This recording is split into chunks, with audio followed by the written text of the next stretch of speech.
So if my voice sounds weird in this video is because I woke up with a sore throat and I still have a bit of cold, so hopefully in a few days I will be back to normal. So with that out of the way, let's begin. Hello there guys, it's Publican here, back in another video, and today I'm going to do it if My Hero Academia After Super part 19. Hope you enjoy it.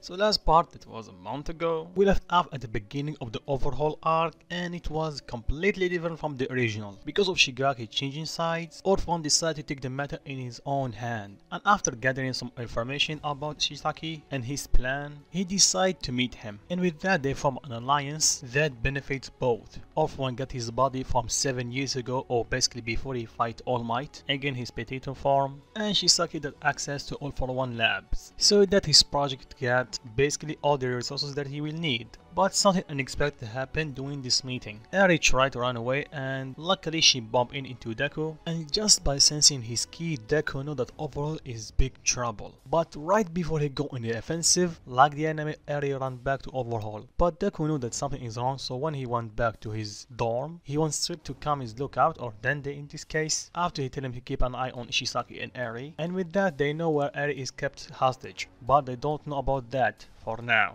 And I think that it's for the summary. Let's begin. So it's the next day. Deku is training with Bra, but she realized that something is on Deku's mind. She asks him what's wrong, so Deku tells her about overhaul and Eri, and she with him that something is wrong, but she tells him that he have to settle down and let Sir Night Eye investigation goes on, and if anything comes up, he have more than enough strength to stop him. Deku agreed, and they continued their training. And this continued for a few days, until suddenly Deku was called by Sir Night Eye telling him to come to agency, but without his hero costume. Deku think that's weird, but he obliged, but in the way out, he met Bra, Oraka, Tsui, and Kirishima. So they go together. Along the way, they met some pro heroes that tell them that they're going the same direction, and that set off some alarms in Deku's and Bra's heads. But when they realize they're going the same direction, aka Night Eye Agency, and meeting the big three, they know something big is happening. So they try to get some information out of Aizawa, but he's curious as they are. So the meeting starts, and they tell them about Shisaki and how he's the head of Shiehai Saikai. Then Fat Gum dropped the bomb on them about Eri's blood and how it's used to make a quirk erasing bullets. Mirio fall into despair, and because he felt that good because he didn't do nothing.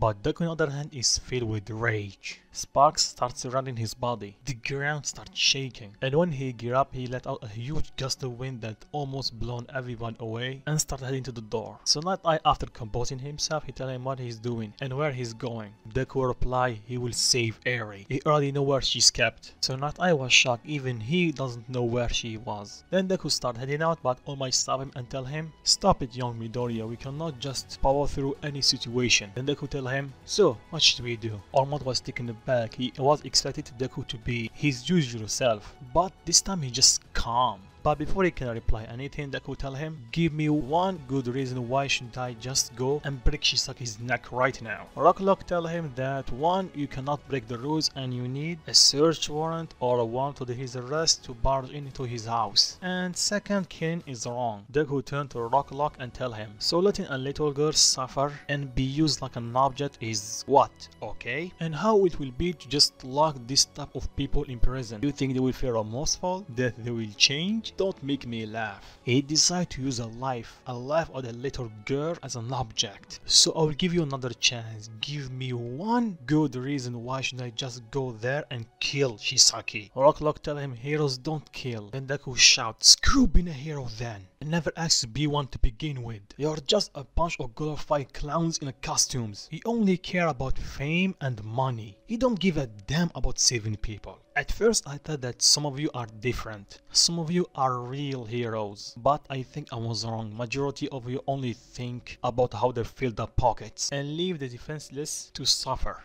And if this actually how you work, I don't want to be one of you. So Deku start walking, but All Might stop him, and Deku ask him what he's doing. Is he trying to change his mind? If so, he have to prepare himself to fight a losing battle. His mind is already set. All Might shook his head and tell him, I will not stop you. And what you just told us, said is correct. Nowadays a lot of heroes only think this is a job, only because it's just peaceful.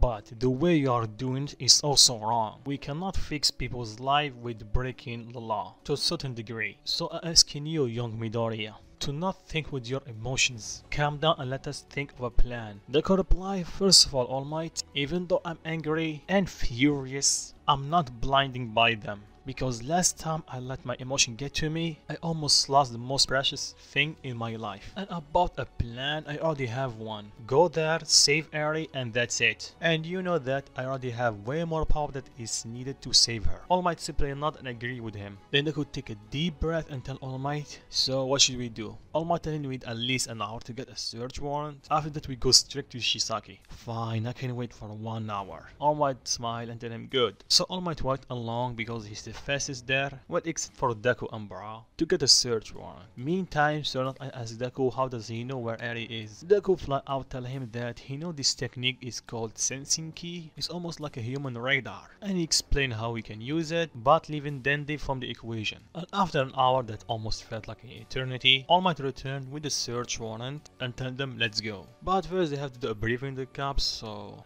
Deku just sighed and told them let's just hurry with this. So after the briefing, Deku talked telepathically to Mirio and tell him that Eri is underground, so he should go first and they will follow soon after. Mirio agreed and they start the mission. And immediately when Rikiya break to the door, Mirio take the opportunity and go through the ground, and Deku guide him straight to Hisashi. So how strong is Mirio? A while back, I think part 3 or 4, I did say that All Might in his weak state is 1k, and by All Might estimate from the anime, he was 60 times stronger in his prime, so he's around 60k. And logically, Mirio will inherit that power, even more because the power will grow over time, but right now we have 60k deep inside of him. But he cannot use all of it because he's still weak, so let's say he can use 50%, so 30k. And the reason he can use this much power is because Deku's training. He did not teach him how to use ki, only physical training, so that's why he trusts Deku. So in the surface, Deku tells Bart to stay outside and make sure that no one escapes. She not any power up, All Might do the same, Kirishima, and they make their way through the Shihei Sakai headquarters. And by accident Deku can sense 3 thugs behind the wall, or a fake wall, so he punch it, knocking the 3 thugs out, and discovering the hidden passage. Then Deku can sense Mirio's ki flaring up and Shisaki's one, so he bursts into Super Saiyan and goes through the walls. All Might and Kirishima try to catch up, and the rest, let's say that they got yamshit. No, they're still fine, but they are just irrelevant to the story. So let's go Deku for a little while.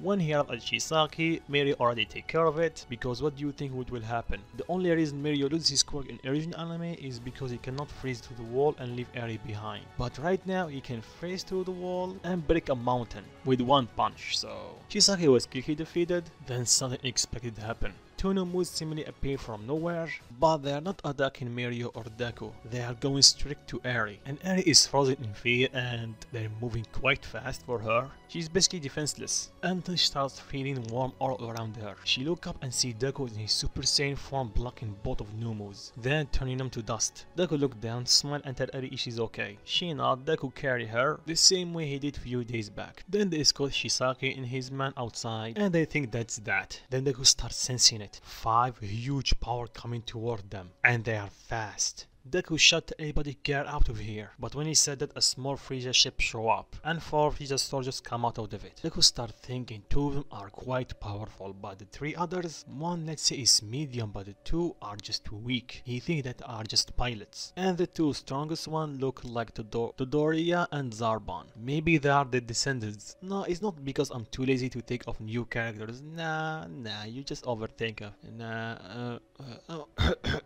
let's return to the story. So Deku and Bra power up to Super Saiyan, and All Might power up, and each one of them take one fighter. Deku took the Zarban lookalike, Bra took the Doria one, and the medium one, let's say he looked like Kiwi, I believe his name, for no reason. So let's begin. So All Might seemed equal to this Kiwi, but when he started using Kaioken, he started overpowering him greatly. Deku and Bra, on the other hand, they have a bit more trouble. The Doria have a power of 1.2 million, and Zarban have 1.3, and both Deku and Bra are around 1 million in their Super Saiyan forms. So Deku starts seeing the disadvantage and start power up even further, going Super Saiyan 2, and with ease he overpowered Zarban. So the Zarban decided to transform, but that did not help him at all. It only gave Deku a bigger target. Meanwhile, Bra is struggling a lot. She's just weak compared to the Doria. And Doria started rubbing the salt on the wound, telling her that her friend is way stronger than her, and she's just a waste of space. And that angered Bra a lot, because if she loses right now, she will cause Deku more trouble and more pain that he already in, and she will not let him get hurt because of her ever again. She did it once when she let herself get captured and almost died, but never again. Sparks are surrounding her body. The ground starts shaking, then she screamed that it can be heard for miles. And after the flashing light, Super Saiyan 2 Bra is born. Well, and this what if we already have Super Saiyan Bra for multiverse, so. And with this power up, she easily defeat the Doria. And with the package that come with Super Saiyan 2, the arrogance, the cockiness, and the ruthlessness that come with it. So she only toyed with him until she finished him off. And at the same time, Deku finished off Zarban. Meanwhile, All Might is going easy on the villain and decide to not kill him, but the second he dropped his guard, Kiwi aimed a blast toward All Might, but sadly to him, the blast got deflected by two Super Saiyan 2s. So Deku grabbed him by his hand, fling him up the sky, and Bra finish him off. Then Deku turned to All Might and tell him that's why you always finish the job. All Might don't know how to react because they just saved his life, but they just killed someone. Ugh. Then the two others that are still inside the ship try to run away. Deku smirked and told them as if. But right before he charged his blast, a bright yellow beam completely erased the ship. Everyone did see the ship blow up, but they cannot see who fired that blast because it's far away. But the ones who can sense Ki know that Bakugo just fired a final flash. Maybe he sensed the commotion and just wanted to check, and accidentally or luckily he arrived at the last minute to at least do something in this fight. And after that immediately fly back to UA because they don't have permission to leave, unlike the others. But doing this commotion, Chisaki took the opportunity and already one quick erasing bullet and fired straight to Deku. But Deku is literally faster than a bullet, and he's in Super Saiyan to catch the bullet. Then he looked at it and Fat Gum explained that this is the quirk erasing bullet. Deku stays silent for a second, then he see the box in front of Shisaki. He grab it and tells Shisaki, so you make a little girl suffer just for this. Deku started getting angry. He grabbed the bullet in his hand and fired straight at Shisaki's chest, destroying his quirk. And because there is quite a lot of power behind this bullet, the second box that holds the cure falls. Shisaki tried to grab it, but Deku quickly snatched it and opened it, and he saw these weird blue bullets and he assumed that it's not a type of quirk erasing bullet, so he handed both of them to Fat Gum and told him to keep them safe. Fat Gum nodded, then both Bra and Deku powered down, and Deku congratulated Bra on achieving Super Saiyan 2 at last. But the heroes and the police have a lot of questions to Deku and All Might. All Might explained that he will tell them everything later. They understand, plus he's the #1 hero, they can't trust him. So with that, everybody returned to UA. And after a warm welcome, Deku grabbed Tomura and tell him we have to talk in private. Tomura nod, they go outside and Deku handed him something, a quirk erasing bullet. Deku was able to snatch it from the box with his immense speed, without anybody notice it. But unbeknownst to him, All Might and Bra did. Deku explained what it is and tell him that he knew that his quirk caused him a lot of pain in the recent years, so if he want to get rid of it, he can use this. Tomura thanks Deku and immediately inject himself. Deku asks him how he feel, but Tomura is not responding. Deku asks him is he okay, then he starts screaming. His hair turned completely black, his muscle buff up, and his eyes turn golden,